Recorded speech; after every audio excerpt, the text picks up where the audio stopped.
안녕하세요. Why do you think Japan started the war and invasion in Asia? You mean that Japan will implant the Japanese empire in all Asia? What happened then when Japan started to lose the war? Una entrevista incómoda, una entrevista profunda, una entrevista que todos siempre hemos querido hacer. 15 minutos de charla con una japonesa preguntándole por qué ella cree que Japón invadió Corea, cómo ella cree que Japón se tomó la derrota en esta guerra, cómo ella comprende el alma y el pensamiento japonés. Una pregunta que para todos los que vivimos en Corea o para vosotros que amáis Corea os va a resultar súper interesante, más allá de los tópicos, desde el corazón, con una gran persona que es Nanami, de 24 años, una gran amiga japonesa que teniéndola estos días aquí en casa he tenido el regalo de charlar con ella y os comparto en esta entrevista todo lo que ella me dijo. Espero que la disfrutéis muchísimo como yo disfruté el encuentro con Nanami. Vamos. I think they started the war from the confidence and also the vision of having this grand image of Japan as a savior. This comes from the idea of having emperor as the god in flesh. So he was the center of the nation. And especially after the Russo-Japanese War, they thought this victory was incredible, something unbelievable.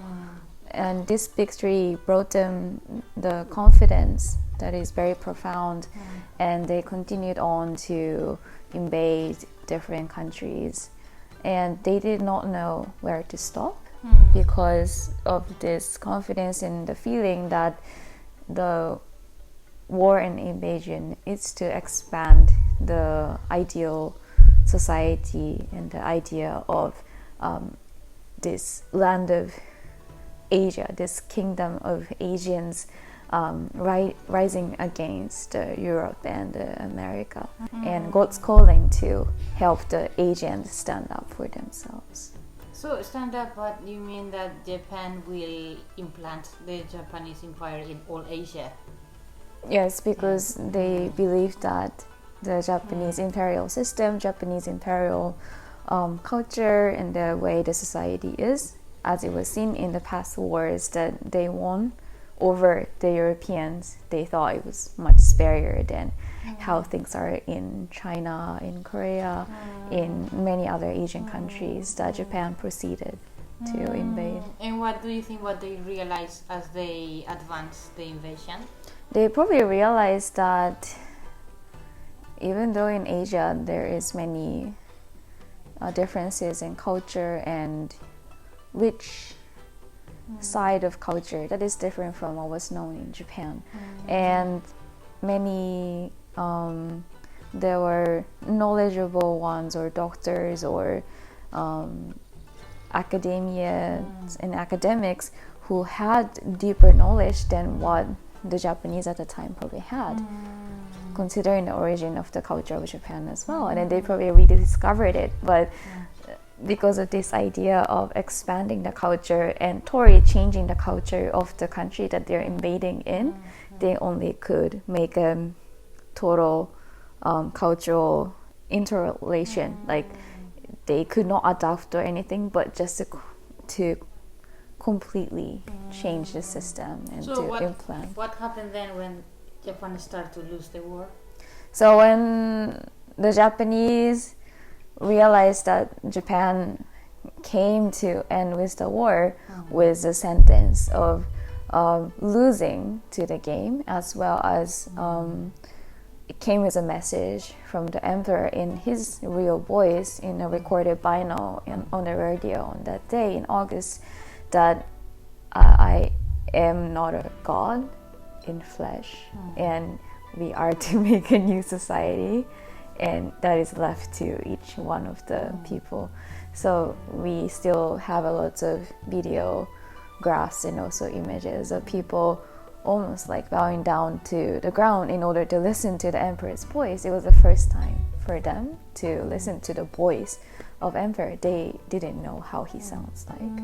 But must have been very shocking also to They cried to the soil, and some people even committed suicide, especially the old males, and the world story changed overnight. They worked, they lived, they got married, they had families for the nation, for the emperor, and then what they have believed in completely changed overnight.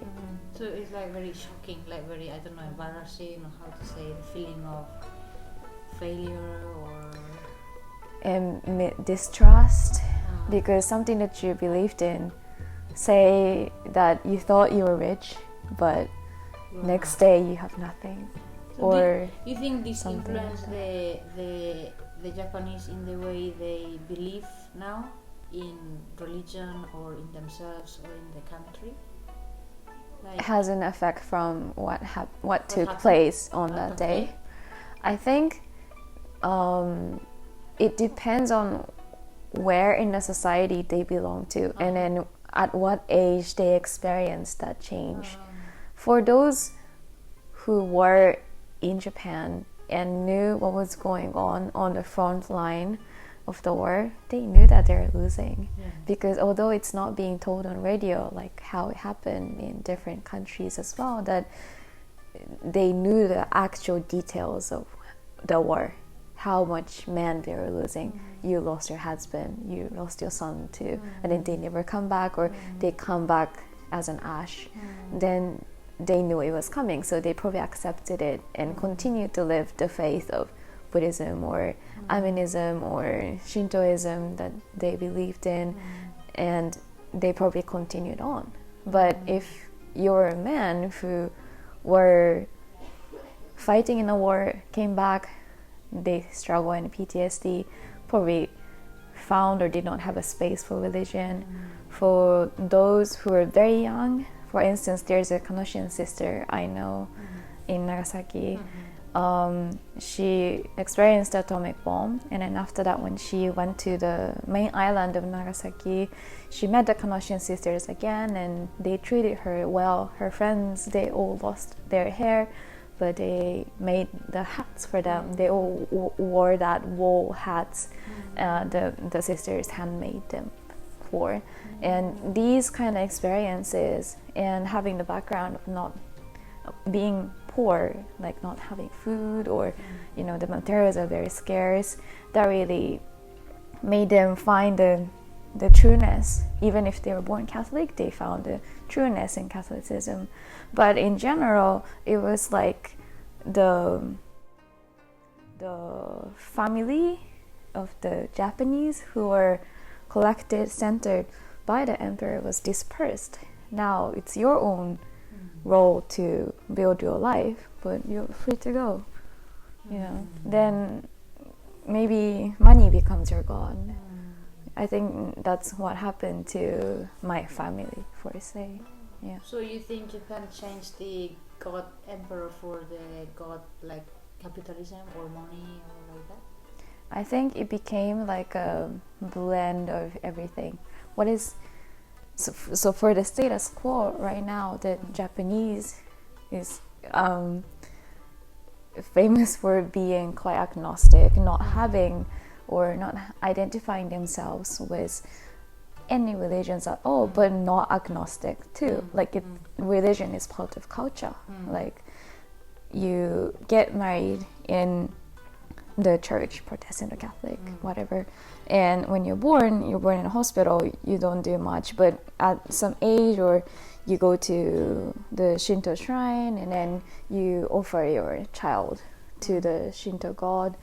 And age 3, age 5, age 7, you have the ceremony in the Shinto shrine. New Year's, you go to shrine. But for your funeral, you host a ceremony or funeral in the Buddhist temple. That's how things are. That's how it is. So they belong to all religions. We belong to all religions. We could say that. But do you really practice it? Mm. Probably not. It's just like under the protection of all the gods. something like that. But if you don't do one of those, you probably don't feel Japanese. You need to be doing it as a family thing. So everyday life is almost a religion for Japanese. You have this idea of home should be like this. Your mom cooking, you come home, you watch this kind of TV at 7 p.m. And in summer, you do this kind of family dinner, or you go to your grandma's place and you eat this certain kind of food. Or let's say like Japanese culture is very ritual. I think it's very ritualistic. There is certain things in certain season, in certain time, that is expected to be done. And is under to get the protection of gods, or what is the reason? It's getting much shortened or very conveniently shortcut, but there are some rituals that is going to be done, especially like Buddhist things that you do to like welcome your ancestors on a certain date, and you need to send them back, and then if you don't do this ritual, you feel like your ancestors still around you, so you need to send them off by burning this like incense or the animals that you make with vegetables or these kind of things. Let's say the Japanese are not agnostic, but more like some kind of animistic or ritual, Animistic, that's ritualistic, animistic, not shamanistic, No. but believe in spirits, believe in the life of themselves. spiritual but not religious. Yes, That's spiritual how it and is. religious, yeah. So I think that's how Japanese, this is my theory, but I think this is how Japanese could really accept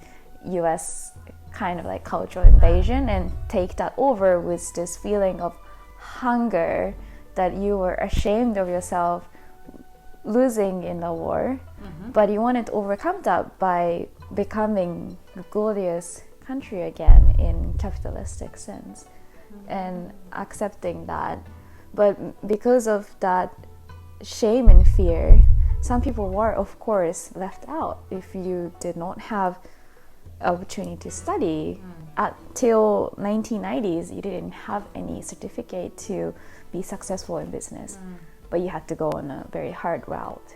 You had to start from zero. You had to make your own money. You had to work, like really work to get the money. But at some point, those who could not join that course of life where you go to high school or university and become a teacher, or maybe expect to have a family, and then you have a family, have a competent and nice life, and then maybe your own apartment room with some electric stuff.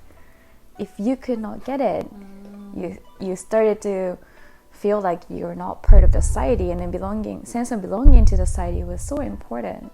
So maybe the Japanese changed the, let's say, the feel of protection by the god, which is emperor, by being a successful society, I think so. Being a rich society. Yeah, and then that's when many new religions or sects or cults starts to evolve as a form of like a community for life, where you actually share the money or food or clothes, because you could not become this 5 to 9 to 5 workers. You're not in office because you did not have an opportunity to study. And when you feel like you're left out from the society, but find out that you're not the only one, you want to make a group. So that's why they erupts on so many sects. And they create their own society. Religions or Yeah. sects. And then there is some part of people who even have that kind of life, but still feel like you don't have a sense of belonging because you're just the one part of the machine that the huge what is being made as a society of, and you're not in the position to make decisions. You're not powerful in society.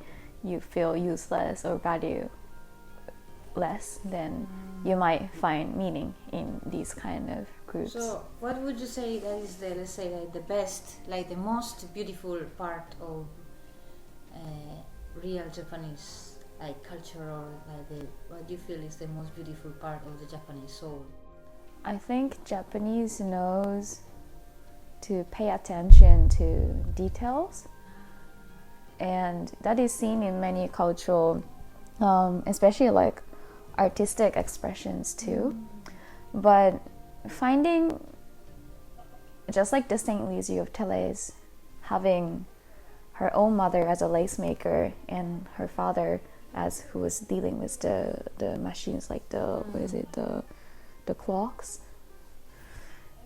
I think it takes a lot of time to be able to see a lot more than what other people see. Like becoming a mastery of something. Like you need to be aware of the surroundings. And I think just in general, Japanese society pays attention to details. They want the things to do well, which comes from the pride. That's really cool, and then I like how things are in Japan. So that's, I think, also what many people admire, like Japanese art or the tea ceremony or the Buddhist temple or even the kintsugi. It's beautiful. Maybe it's because of what you say, a love of beauty and detail and silence. Silence, attention to details, and also a sense of harmony in some ways, because the society is pretty much valued in the sense of groups, like companies or any levels is pretty much valued. So like for instance kintsugi, you don't throw away one thing but to continue using it, and then you don't see putting into one thing again, and it's seeing that it's still believed to be beautiful, although it's not complete. That effort to attention is very macro viewed, but also this is very micro, but this is for the macro. So people have a sense of